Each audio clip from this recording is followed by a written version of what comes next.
Hello friends, welcome back. So in this video, I'll be discussing about hydroponics working model. What is all about hydroponics?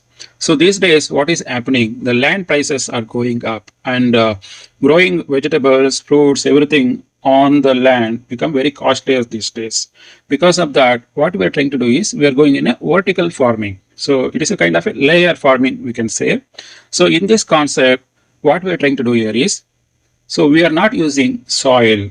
We are not using soil here. We are just using water to grow the plants in a vertical fashion. Here, rather than using soil, we'll use nutrients. So we'll use nutrients. We'll be adding those nutrients into the water. These nutrients will be taken by the plants so that plants will grow in this method of agriculture.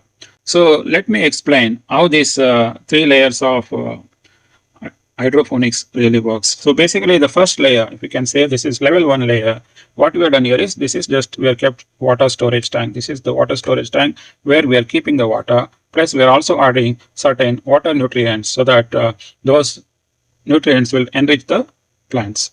We have kept the water as well in this water tank. Now when we switch on the water tank, what happens? This will go up to the top floor, which is level 3. Here, all the plants will consume that nutrient water, and whatever the remaining water will be coming in a return pipe. Again, this will second level where again these plants will use that water again, and remaining water will be coming to this water storage tank. So this is a cycle or a loop. It happens here. This will be continue to flow water from top to bottom, again bottom to top, and so on.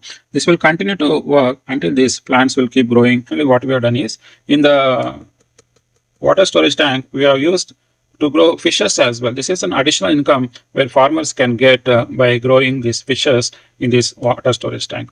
This is the overall concept of hydroponics agricultural farming. So now we'll demonstrate how this working model really works. So we are going to switch on the motor. Now when it is switch on the motor, what happens? Water will come to the top level. Once this is getting filled, once these plants uses that water, it will go to the next floor. Again, these plants will use and it will come back to the ground floor. This continue to happen. This cycle will continue to happen like that until we switch off the motor. So in this way, we are growing the plants in a vertical fashion, a vertical farming. I hope you guys got a clarity what is all about aquaponics or hydroponics or vertical farming in this working model. If you guys really like this video, please click on like button as well as share it with your friends so that they will also get the benefit out of this video. Thanks for watching this video. Bye for now. Take care.